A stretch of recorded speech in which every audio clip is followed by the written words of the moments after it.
दोस्तों normally exam में अच्छे मार्क्स लाने के लिए हमें ज़्यादातर लोग यही बोलते हैं कि ज़्यादा पढ़ो और ज़्यादा मार्क्स लाओ। लेकिन दोस्तों ऐसे बहुत से स्टूडेंट्स हैं जो कम पढ़ाई करके भी ज़्यादा मार्क्स लाते हैं। अब आप सोच रहे होंगे कि ये कैसे पॉसिबल है, इसलिए आज मैं आपको बताऊंगा कि आप कम स्टडी करके ज़्यादा मार्क्स कैसे ला सकते हैं। दोस्तों अक्सर हम स्टूडेंट्स के साथ ये प्रॉब्लम आती है कि चाहे हम कितना भी स्टडी कर लें, कितना भी चैप्टर याद कर लें, लेकिन कुछ ही समय में हम उसको भूल जाते हैं। दोस्तों बहुत से स्टूडेंट पढ़ाई तो बहुत कर लेते हैं लेकिन एग्ज़ाम में अच्छे मार्क्स हासिल नहीं कर पाते हैं। वहीं आपने कुछ अपने ऐसे फ्रेंड्स भी देखे होंगे जो लाइफ में मस्ती भी करते हैं और स्टडी को कम टाइम देके भी वो एग्ज़ाम में आपसे ज़्यादा अच्छे मार्क्स लेके आते हैं। तो दोस्तों इसमें आपको स्ट्रेस में आने की ज़रूरत नहीं है, बस आपको आपके पढ़ाई का तरीका चेंज करने की ज़रूरत है। दोस्तों इस वीडियो में आपको कुछ ऐसे टिप्स बताऊंगा जिससे आप आपके क्लास में हाईएस्ट मार्क्स लेके आ सकते हैं। वो कैसे, वो आपको वीडियो के अंत तक पता चल जाएगा। तो दोस्तों सबसे पहले आपको ये सोच बदलनी होगी कि आपको रोज़ 10-10 घंटे पढ़ना है। आपको बस कुछ ही टाइम अपने पढ़ाई को अच्छे से देना होता है। बहुत बार हम ये भी सोचते हैं कि हम एक ही दिन में सब स्टडी कर लेंगे और अच्छा स्कोर कर लेंगे, लेकिन ऐसा रियलिटी में होता नहीं है। दोस्तों हमारा दिमाग कभी भी पूरा सिलेबस एक बार में कवर नहीं कर सकता है, इसलिए हमें अपने सिलेबस को छोटे छोटे पार्ट में डिवाइड करना चाहिए और उसके बाद आपको वैसे ही छोटे छोटे पार्ट में अपने सिलेबस को कंप्लीट करना चाहिए। दोस्तों दूसरा है कि बहुत बार हम 2 से 4 घंटे की स्टडी के बाद भी कुछ भी याद नहीं रख पाते हैं। तो अगर ऐसा है तो आपको स्टडी का ये तरीका बदलने की ज़रूरत है। आप देखो कि आप कितने देर तक बिल्कुल कॉन्सेंट्रेट होकर पढ़ाई कर सकते हो, आप कितने देर तक चीज़ों को अच्छे से समझ पा रहे हो और उसके अकॉर्डिंग ही आपको अपना टाइम टेबल सेट करना चाहिए।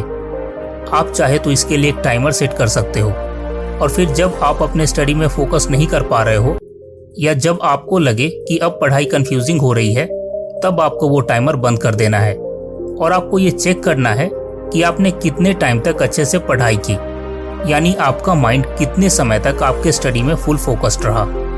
अब दोस्तों मान लीजिए आपका माइंड सिर्फ 40 मिनट्स के लिए ही स्टडी पर अच्छी तरह फोकस्ड रह पाया, तो आपको हर 40 मिनट्स के बाद 10 मिनट्स का ब्रेक लेना चाहिए ताकि आपका माइंड रिफ्रेश हो जाए।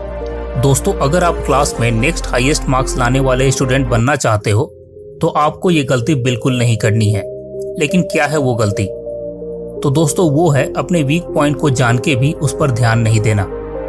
दोस्तों हम किस सब्जेक्ट और पेपर में वीक हैं ये हम सबको शुरू से पता होता है, लेकिन हम उसको इग्नोर करते हैं।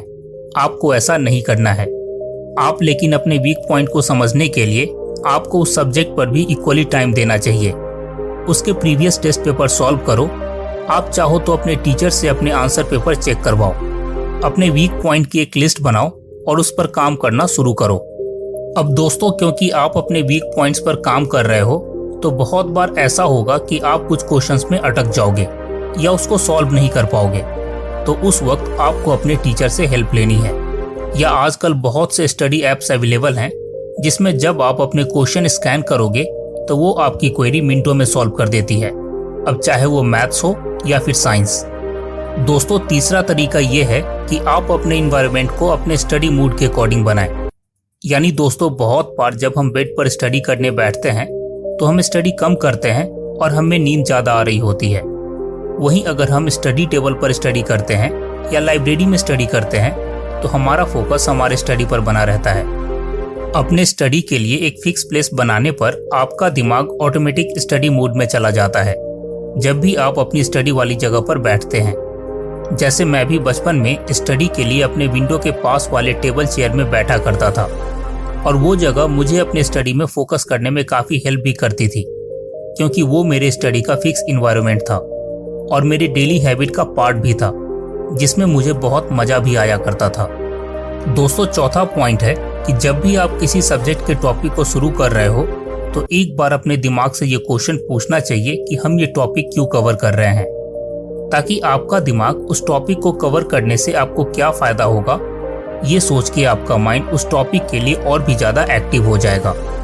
फिर उस टॉपिक को पढ़ने के बाद बुक क्लोज करके हमें उसको रिवाइज करना चाहिए और अगर हो सके तो हमें उसको 1 या 2 बार रफ नोटपैड में लिखना भी चाहिए, जिससे आपका दिमाग उसको ज़्यादा लॉन्ग टाइम तक याद रख पाए। अगला पॉइंट है दोस्तों कि आपको ऑलवेज अपने ट्यूशन खत्म होने के बाद या क्लास खत्म होने के बाद नोट्स बनाने चाहिए।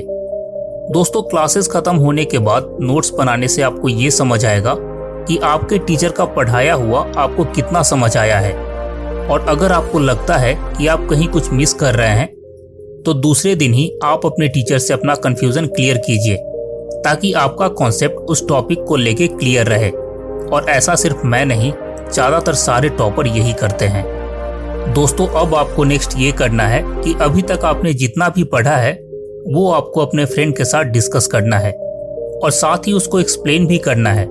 जैसे आप अपने फ्रेंड से किसी भी टॉपिक के बारे में पूछ के देखो कि क्या उसको उसके बारे में कुछ याद है, और अगर नहीं है तो आप उसको वो टॉपिक एक्सप्लेन करके बताओ, जिससे आप ये समझ पाओगे कि आपको वो टॉपिक कितने अच्छे से समझ आ चुका है और आप उस टॉपिक को कितने अच्छे से समझा सकते हो। और दोस्तों लास्ट टिप है फैक्ट और कॉन्सेप्ट में डिफरेंस समझ के उसको याद रखना। जैसे हिस्ट्री के ईयर्स और सिटीज के नेम एक फैक्ट है जिसको बदला नहीं जा सकता, तो वो आपको याद रखना होगा। वही मैथ्स के इक्वेशन और केमिस्ट्री के क्वेश्चन एक कॉन्सेप्ट है जिसको आपको याद रखने से ज़्यादा समझने पर ध्यान देना होगा। और अगर आप किसी इक्वेशन के कॉन्सेप्ट को एक बार समझ लोगे तो वो हम कभी नहीं भूलते। अगर आप कॉन्सेप्ट को भी हिस्ट्री के टॉपिक की तरह याद करने लगोगे तो सब कुछ कंफ्यूजिंग हो जाएगा। वहीं फैक्ट वाली चीज़ें आपकी फिक्स होती है। जैसे चंद्रशेखर आज़ाद का जन्म 23 जुलाई 1906 को हुआ था, जो कि एक फैक्ट है जो हमें याद रखना होगा। और अगर आप समय समय पर इसको एक बार रिवाइज करते रहोगे तो आपको ज़्यादा दिक्कत नहीं होगी। तो दोस्तों ये थे कुछ स्टडी टिप्स जिसे आप कम स्टडी करके भी अच्छे मार्क्स ला सकते हो। और इसलिए दोस्तों जल्द से जल्द आपको टाइम टेबल बना लेना चाहिए, क्योंकि ज़्यादा पढ़ना सक्सेस का राज नहीं होता है, बल्कि थोड़ा थोड़ा ही लेकिन कंसिस्टेंट पढ़ाई ही मोर इम्पोर्टेंट होती है। तो अगर आपको वीडियो पसंद आया तो वीडियो को लाइक कीजिए, सब्सक्राइब कीजिए। फिर मिलते हैं नेक्स्ट वीडियो में। गुड बाय दोस्तों।